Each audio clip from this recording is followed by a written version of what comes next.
I never thought I'd see my parents beg, not after what they did, not after how easily they cast me aside for my brother James. Yet here they were, sitting in my office on the 47th floor of downtown Manhattan, trying to explain why I should save the very company they denied me.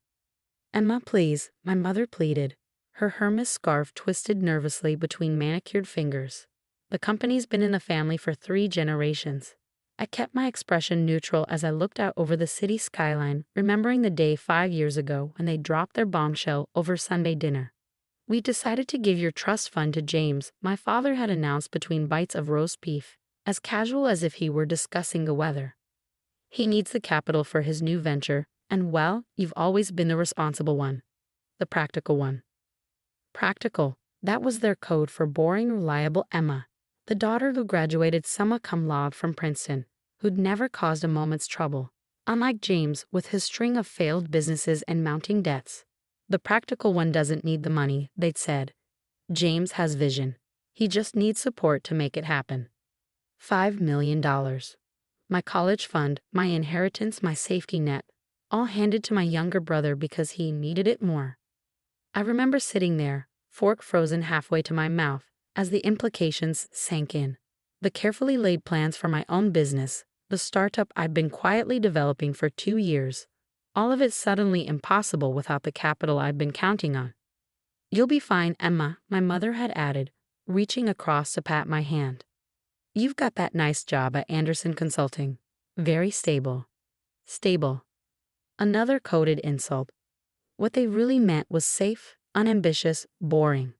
I'd excused myself from dinner early that night, driving through Manhattan's rain-slicked streets in a daze.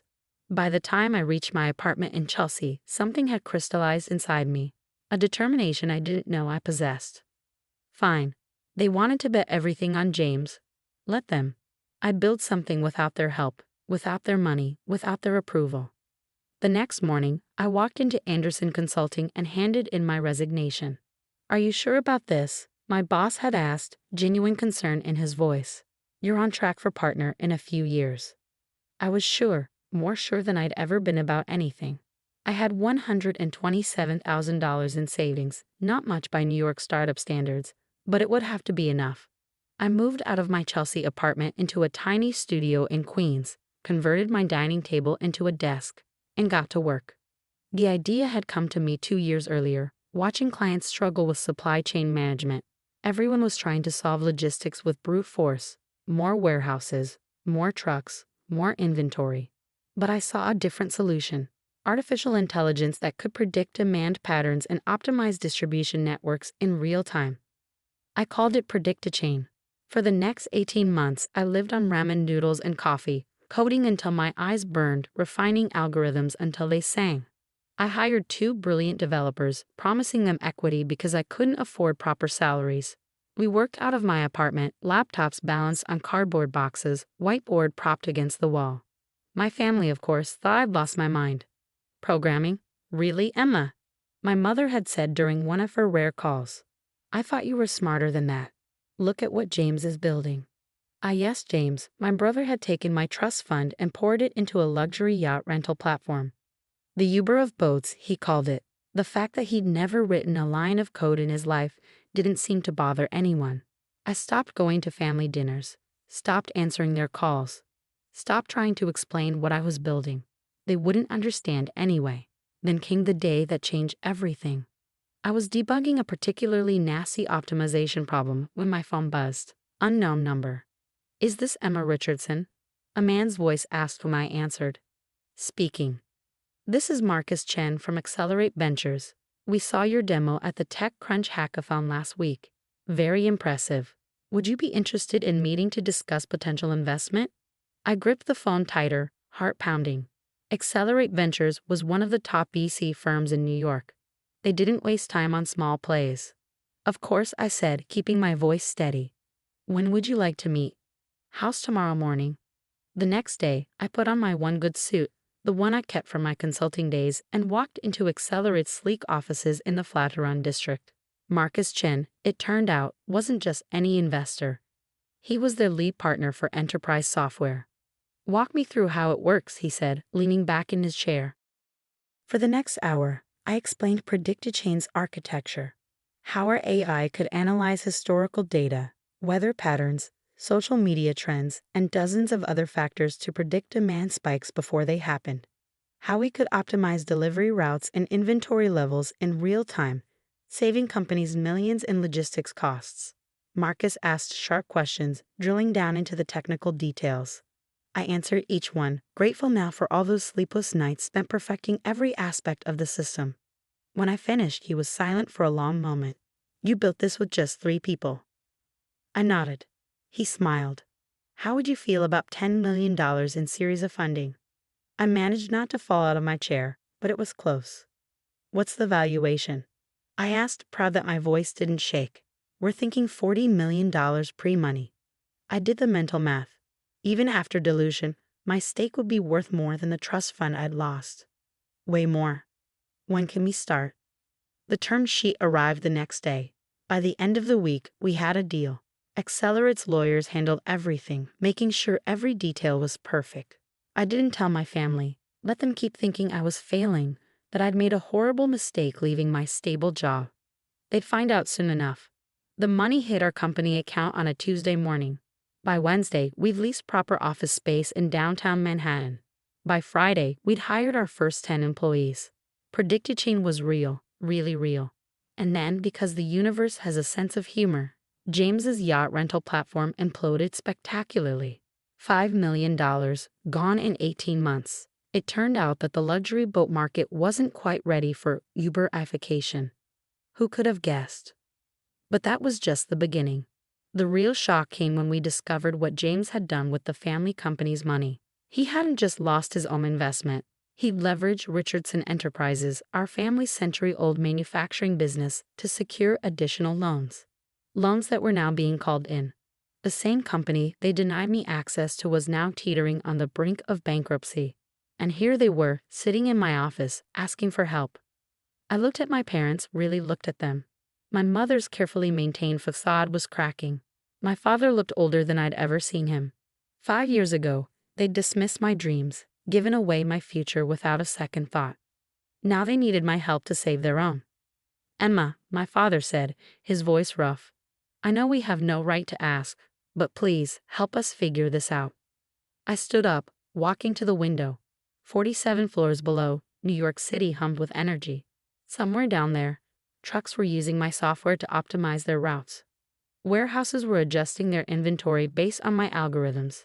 I built something real, something valuable, without their help, without their money, without their approval.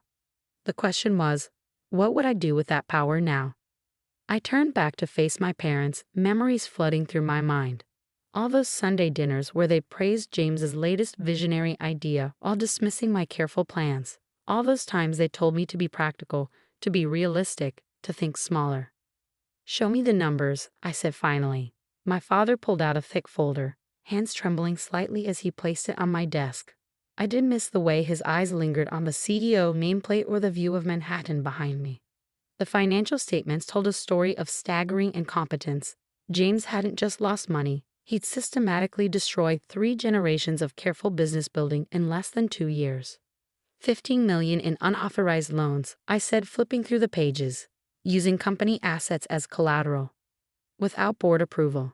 How was this even possible? My mother shifted uncomfortably. James said he had a plan. That his yacht platform would revolutionize luxury travel. And you believed him. It wasn't a question. Just like you believed him when he started that failed cryptocurrency exchange, and that AI-powered juice bar, and that smart umbrella startup. He's your brother, my father said quietly. Yes, I replied, my voice sharp. The brother you gave my trust fund to. The brother whose vision was worth more than my plans. How's that working out for everyone? The silence that followed was deafening. I looked down at the latest quarterly report. Richardson Enterprises was hemorrhaging cash. The loans were coming due, and there was no way to pay them. Without immediate intervention, the company would be bankrupt within months. The banks are calling the loans, my father said, his voice hollow. We've tried negotiating, but what? They want new management, someone with proven business acumen. I almost laughed. Now they cared about business acumen. Now they wanted someone practical. "Where's James?" I asked, though I already knew the answer. My mother dabbed at her eyes with a monogrammed handkerchief.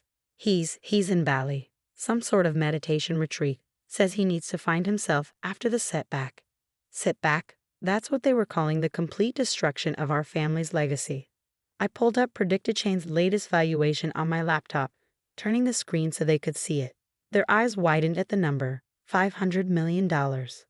That's your company, my father stammered. Yes, the one I built after you gave away my startup capital. Turns out I didn't need your trust fund after all. My mother reached across the desk, trying to take my hand. I pulled back. Emma, sweetheart, we're so proud. Don't. I cut her off. Don't pretend you believed in me. Don't pretend you supported my vision. You're here because you need something, not because you're proud. They had the grace to look ashamed. I stood up, walking to the window again. Below, a PredictChain optimized delivery truck navigated efficiently through Manhattan traffic. Our software at work, making the impossible routine. Richardson Enterprises needs 3 things to survive, I said, still looking out at the city. First, immediate capital injection of at least $20 million to cover the loans. Second, completely new management and board oversight. Third, modernization of all systems and processes. I turned back to them. As it happens, PredictChain has been looking to acquire a manufacturing company to showcase our logistics technology. We have the capital, the expertise, and the vision to turn things around. My parents exchanged glances. You buy Richardson Enterprises? My father asked. No, I replied. PredictChain would buy it.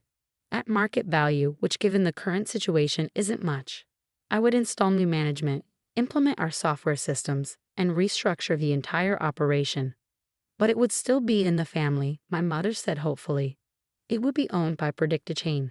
I would run it as CEO, not as your daughter.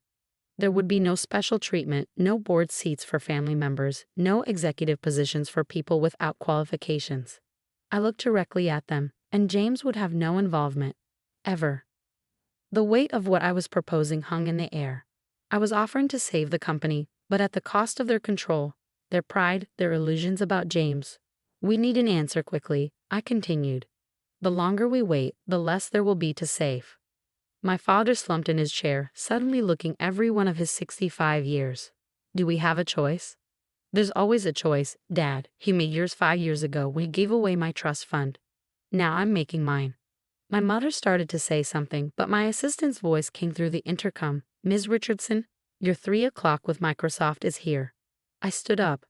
I'll have my lawyers draw up a preliminary offer. You'll have 48 hours to decide. Emma, my father said as they stood to leave. We were wrong. About everything. I looked at him for a long moment. Yes, you were. After they left, I sat at my desk, looking at the family photo I kept in my bottom drawer. It was from before everything, before James's failures, before the trust fund betrayal, before I learned what it meant to build something from nothing. My phone buzzed with a text from Marcus Chen. Heard Richardson Enterprises is in trouble. Interesting acquisition target. I smiled. Of course he'd heard. Nothing stayed secret for long in New York business circles. Working on it, I replied. Might need your help with the deal structure. Already ahead of you, he texted back. Team's drawing up proposals. Dinner tonight to discuss. I agreed to meet him at our usual spot, a quiet Japanese restaurant in Tribeca, where the private rooms ensured discretion. Before leaving the office, I called our head of engineering. Lisa, remember that manufacturing integration module we've been developing?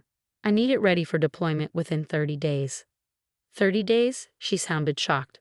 Emma, that's barely in beta. Then we'll work nights and weekends. This is priority 1 now. After hanging up, I opened my laptop and began drafting an email to the board. They needed to understand why this acquisition made sense. Why it was more than just a family bailout. Richardson Enterprises had something PredictChain needed.